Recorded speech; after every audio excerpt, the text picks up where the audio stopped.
Welcome to Catalog Clutter, where we're making a video for every basketball card that we can get our hands on. But mainly these overlooked cards, common cards, junk wax, minor stars, printing variations. And would you believe we still haven't looked at a 1993-94 Fleer card? So let's start with this number 56, Bryant Stith. Why not? I mean, which card would you choose to introduce the set, huh? But seriously, it doesn't matter who we look at for now because we're going to talk about the design. In my opinion, this 93-94 set is very important for Fleer because I believe this was the year that Fleer decided their base cards would be known for simplicity. Then after that discussion, we're going to return to a topic that we cover frequently. What happens in reality on the court, okay, that creates that dreaded common card? And with Bryant Stith, it's not so simple. Now, if you don't want to hear me talk, you want to skip the discussion entirely, there's a link in the description from CelticsLife.com, and it's really going to make you think about why most price guides call Bryant Stith base cards common cards instead of minor stars.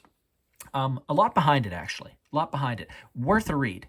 We'll get into that in a bit, but first let's talk about the 93-94 Fleer design.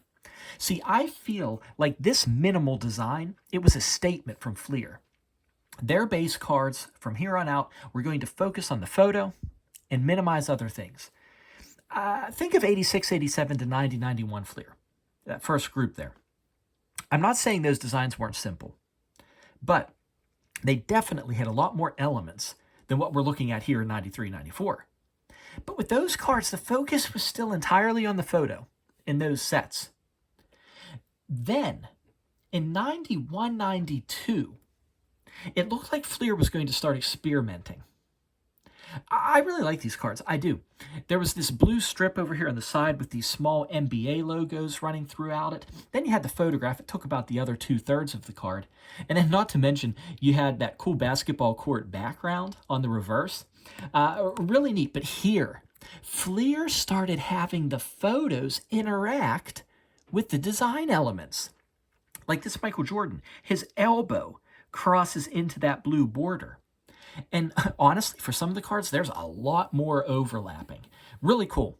Then the next year, 92, 93, although you had less interaction, still, elements of the design had a lot of importance.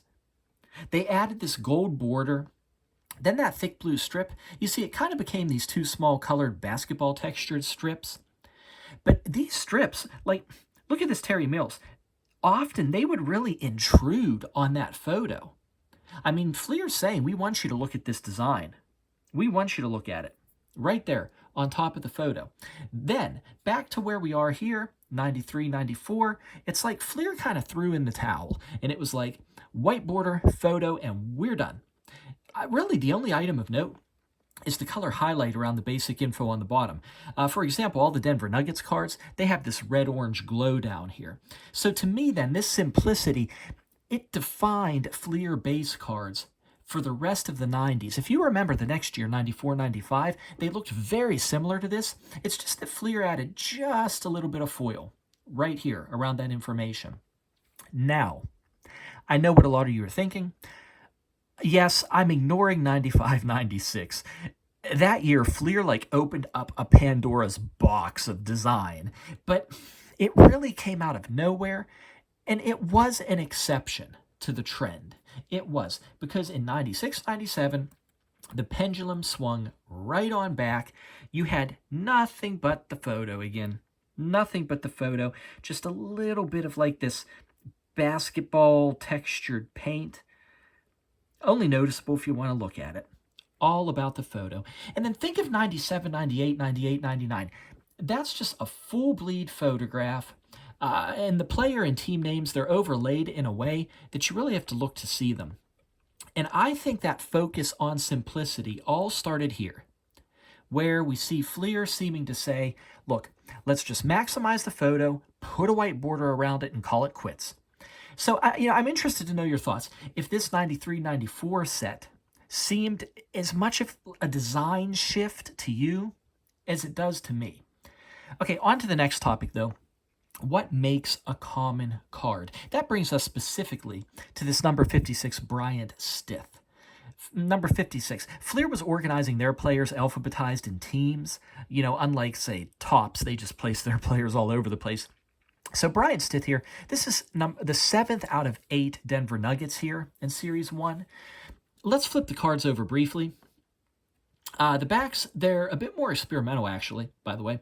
You got another action player of the photo overlaid over his last name. But other than a couple of per 48-minute projections here, everything's very bare bones on the back. You don't even have the paragraph form information that a lot of people, a lot of companies sometimes put. Now, you see here that Stith, the 13th draft pick, only played 39 games in his rookie season. Okay, so what creates a common card? Well, you know, maybe he didn't get off to that good of a start, and that was kind of the end of it. No, it's not that simple. This 93-94 season, things were really trending up. He would play all 82 games and average 12.5 points per game. I mean, solid for that second year. Then injuries started to occur. He had a broken foot, broken metacarpal in his hand. So is that the reason that this is a common card? You know, injuries, that was the end. No, probably not. In fact, in 1997, well after those injuries, he was averaging 14.9 points per game. I mean, it got better. So, look, things got complicated. Towards the end of his career, Stith was upset because he believed that he was being overlooked and pushed out for younger players. And I don't know, like, maybe that's the nature of things. You know, those younger players, they need experience, and they might be around for a while. You want to give them the experience. So even a better veteran might get overlooked. So maybe this is why some guides have trouble moving him from common card to minor star. You know, he didn't get that strong, solid ending to his career. I don't know. But there's that link in the description. I'm going to put an interesting link in the description. This article is a really in-depth explanation about what happened to Bryant Stith throughout his career. And if you're interested in exploring and kind of debating in your own mind why his cards stayed at common status, it's really worth a read. Okay, so that's enough 93-94 Fleer for now. I'm sure we'll return to this set again. It's a very classic, very simple set of cards. I like it. You know, if you don't mind, subscribe and collect with us. Because we're making a separate video for every card, we cover a lot of ground. Basketball history and card design are really just the tip of the iceberg. But the channel is something a bit different from like your usual big money investing or box breaks.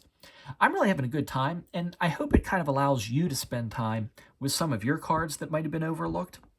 I really appreciate you watching. Thanks a lot. Bye-bye.